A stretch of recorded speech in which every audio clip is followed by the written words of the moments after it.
ఓ పెద్ద ఎటు వెళ్తున్నావు? మన మావిగాని వెళ్తున్నా అన్న. మావగానికా? ఎలా వెళ్తున్నావు? మావిగానికి బస్సు ఉంది కదన్నా. మన భయానికి ఈ గవర్నమెంట్ బస్ వేసిందా? బస్ నెంబర్ ఏంటి? 11/175 నెంబరు. మన నెంబరే. బస్సు కూడా మొత్తం బ్లూ కలర్ లో ఉంటుందన్న. యష్ అలా ఉండాలి. ఈ బస్సులో ఇంకో స్పెషాలిటీ ఏంటంటే బస్సులో సీట్లు ఉండవన్న. మరి ఎలాగ సీట్ లేకపోతే? డ్రైవర్ చేయి కండక్టర్ పట్టుకుంటాడన్న, కండక్టర్ చేయి పాసింజర్ పట్టుకుంటాడన్న, పాసింజర్లు ఒకరు చేయి ఒకరు పట్టుకొని బ్యాలెన్స్ చేసుకుంటారన్న. నెక్స్ట్ మనకి సీఎం సీట్ రాని బస్సులో మీకు సీట్లు ఏర్పాటు చేస్తా. మీరు కూడా రండి, బస్ టైం అయింది. పద ఎర్రగడ్డకి వెళ్ళి ట్రీట్మెంట్ చేయించుకోవాలి. నేను మా వాగాన్ని వెళ్ళాలి, బస్సు వచ్చేస్తుంది. అదిగో ఇంకో పాసింజర్ నా కోసం ఎదురు చూస్తున్నాడు. ఇప్పుడు పిచ్చోడా? నీ పిచ్చి అందరికి పట్టింది. మావుగనా మడత కాజానా? పద. Waste waste waste. నువ్వా అన్న? ఇది కాదురా, ఈ గూగుల్ డేటా సెంటర్ని ఈ లోకేష్ ఆంధ్రప్రదేశ్ తీసుకొచ్చిన కాడి నుంచి ఏపీలో ఎవ్వరి ఫోన్లో కూడా గూగుల్ పనిచేయట్లేదు. బాగానే పనిచేస్తుంది కన్నా. ఈ మోహం పనిచేస్తుంది, పట్టుకో. ఇప్పుడు నేను చెప్పింది గూగుల్లో సెర్చ్ చేయి. ఏం సెర్చ్ చేయాలో చెప్పండి. వేర్ ఈజ్ మావిగన్ వచ్చిందా? రాలేదన్న. రాదు. ఈ లోకేష్ వల్ల గూగుల్ పనిచేయడం లేదు. గూగుల్కి ఇంకొక ఆప్షన్ ఇస్తా. మావిగన్ ఇక్కడి నుంచి ఎన్ని కిలోమీటర్లు కొట్టు. లేని దాని గురించి ఏం చెప్పుద్ది. వచ్చిందా? రాదు. ఈ లోకేష్ తీసుకొచ్చిన గూగుల్ డేటా సెంటర్ వల్ల గూగుల్ పనిచేయడం లేదు. మావిగన్ అనగానే లోకేష్కి చంద్రబాబుకే కాదు గూగుల్కి కూడా దడబడుతుంది. That is మావిగన్. నీకు మావిగన్ ఎక్కడ ఉందో తెలుసుకోవాలందా? నేను వెయిటింగ్ అన్న ఎప్పటి నుంచో. అయితే అక్కడికి వెళ్ళి అవును అడగరా. సరే నేను వెళ్తా. ఇప్పుడు మావిగన్ గురించి ఏం చెప్తుందో వింటా. అమ్మా మావిగానికి ఎలా వెళ్ళాలి? ఇప్పుడే ముగ్గురిని పంపించాను. ముగ్గురు పంపించారా? చెప్పమ్మా నేను కూడా వెళ్తా. ఏం చెప్తుందో. ఇక్కడి నుంచి వైజాగ్ బీచ్కి వెళ్ళండి. బీచ్లో ఇసుక ఉంటుంది, మొహానికి చల్లుకోండి. తర్వాత ఆ నీళ్ళల్లో ఈదుకుంటూ రిషికొండ ఎక్కండి. ఎక్కి అక్కడి నుంచి కిందకి దిగండి. దిగి అలా ముందుకు 100 కిలోమీటర్లు వెళ్తే అక్కడ శ్మశానం ఉంటది కదమ్మా. శ్మశానంలో ఏం చేయాలి? ఆ శ్మశానంలో ఉన్న బూడిద తీసుకొని మొహానికి చల్లుకోండి. అప్పుడైనా మీకు బుద్ధి వస్తుందేమో. లేకపోతే మావిగనా బుద్ధుండి అక్కర్లా మీకు? మన భవిష్యత్తు కోసం బాబు గారు అక్కడ రాజధాని కడతంటే ఆ ప్యాలెస్ పిచ్చోడు మాటలు విని మీరు మావిగన్ ఎక్కడా అంటాం, మావిగన్కి సపోర్ట్ చేయటం. వాడికేంటి, వాడి ప్యాలెస్ లో పబ్జి ఆడుకుంటా ఉంటాడు, మీరే పనికి రాకుండా పోతారు. మావిగన్ అంట. 2029లో నెక్స్ట్ నేనే సీఎం అవుతా. నెక్స్ట్ మా అన్నే సీఎం. సీఎమ్మా సిగ్గు లేకపోతే సరే. సీఎం అయ్యి ఏం చేస్తాడు? ఆ రిషికొండ ప్యాలెస్ మీద ఇంకొక ఫ్లోర్ కడతాడా? 3 రోజులకు ఒకసారి 3 రాజధానుల పేరు చెప్పి చివరికి 30 రాజధానులు చేస్తావేమో. వైజాగ్ రాజధాని ఏమో కానీ నువ్వు నెక్స్ట్ సీఎం అయితే వైజాగ్ బీచ్లో ఇసుక మొత్తం అమ్మేసి అసలు ఇక్కడ బీచ్ ఎక్కడ ఉందిరా బాబు అని మేం బిత్తరపోయేలాగా చేస్తావు.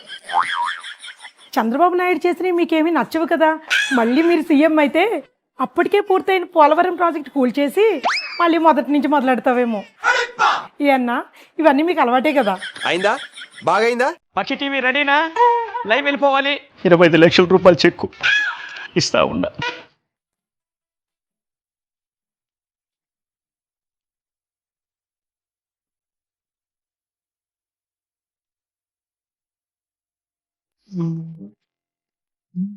మేమంటే కొడుకుని పోగొట్టుకొని బాధపడుతున్నాం, మీరెందుకు బాధపడుతున్నారు? 25 లక్షల రూపాయలు చెక్ అయ్యా, ఆ మాత్రం బాధ ఉండదా?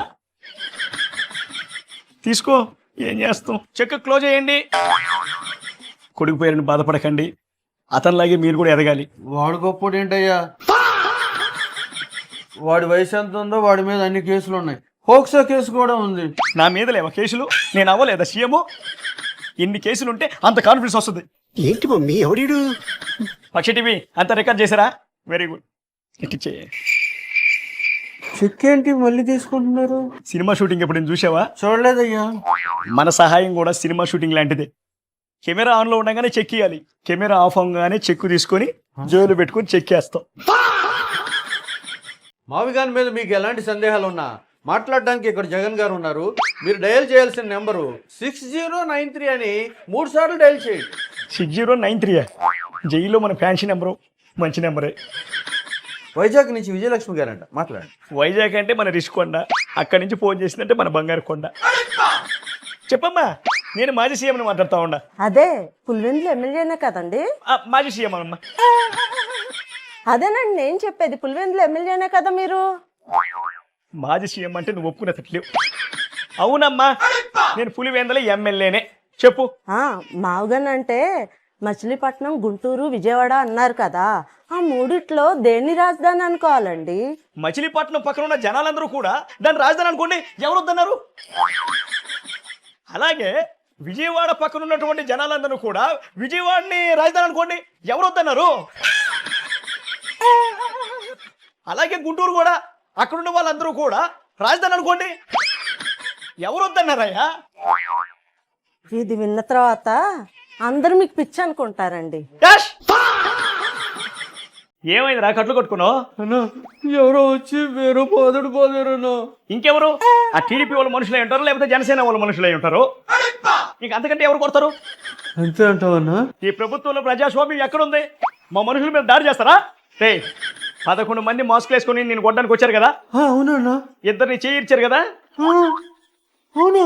యాష్, ఒకడు బీర్ శేష తీసుకొని నెత్తిపాలు కొట్టాడు కదా. అవునన్నా. ఇద్దరు వచ్చి నీ మొహం మీద గుద్దారు కదా. కరెక్ట్ గానే జరిగిందన్నా. ఏంటన్నా నువ్వు చూసినట్టు చెప్తున్నావు? చూసినట్టేంద్రా, చేపించింది నేనే కదా. రాష్ట్రంలో గొడవలు చేయండి, మన వాళ్ళే 11 మంది మాస్కులు వేసుకొని మనలో ఒకరిని కొట్టేయండి, అవసరమైతే బీర్ శేషాన్ని తీసుకొని కొట్టండి. ఆ గొడవని టీడీపీ వాళ్ళు, జనసేన వాళ్ళు చేశారని చెప్పి వాళ్ళ మీద నెట్టేద్దాం. కొంప తీసి నా ఈ డిప్రెషన్ కారణం నీ క్రియేషనేనా? నా కుట్ర రాజకీయంలో ఎన్ని తప్పదురా, అనుభవించాల్సిందే. మళ్ళీ పుడతామా ఏంటి? ఏదైనా ఈ భూమి మీద ఉన్నప్పుడే చేసేయాలా. ఒక్కసారి పుట్టినందుకే నీ తల్లికి పుట్టేడు దుఃఖాన్ని ఇచ్చావు, ఆస్తి లాక్కుని అన్యాయం చేసావు. ఇంకెందుకయ్యా నువ్వు భూమి మీద? ఏదైనా ఈ భూమి మీద ఉన్నప్పుడే చేసేయాలా. ఒక్కసారి భూమి మీదకి వచ్చినందుకే బాబాయిని లేపేశావు, మరొకసారి వస్తే పెద్దమ్మల్ని, పెదనాల్ని అందరినీ మూటగట్టి పైకి పంపిస్తావేమో. మళ్ళీ పుడతామా ఏంటి? ఏపీలో భూమి మీద ఇసుక లేకుండా చేసావు. నీలాంటి వాళ్ళు భూమి మీద మళ్ళీ మళ్ళీ పుట్టడం అవసరమా? ఏదైనా ఈ భూమి మీద ఉన్నప్పుడే చేసేయాలా. కల్తీ మందిచ్చి 100 మందిని భూమి మీద లేకుండా చేసావు. మళ్ళీ పుడతామా ఏంటి? అదేదో చట్టం తీసుకొచ్చి రైతుల భూములు లాక్కోవాలని చూసావు. నీలాంటి వాళ్ళు ఈ భూమి మీద మళ్ళీ పుట్టాలంటావా? నువ్వు నీ తల్లికే కాదు, ఈ భూమికి కూడా భారం. షరీఫ్లమ్మ, ఇంకొన్ని రోజులలో జైలుకి పోతా ఉన్నా. పార్టీ బాధ్యతలన్నీ కూడా నీ చేతిలో పెడతా ఉన్నా. నువ్వు పాదయాత్ర చేసి పార్టీని బలంగా ప్రజల్లోకి తీసుకెళ్తావని మనస్ఫూర్తిగా కోరుకుంటా ఉన్నా. అన్నయ్య, నీకోసం నేను ఏదైనా చేస్తానన్నయ్య. మనం అధికారంలోకి వస్తే మన పార్టీలో నీకు మంచి భవిష్యత్తు ఉంటుందా తల్లి?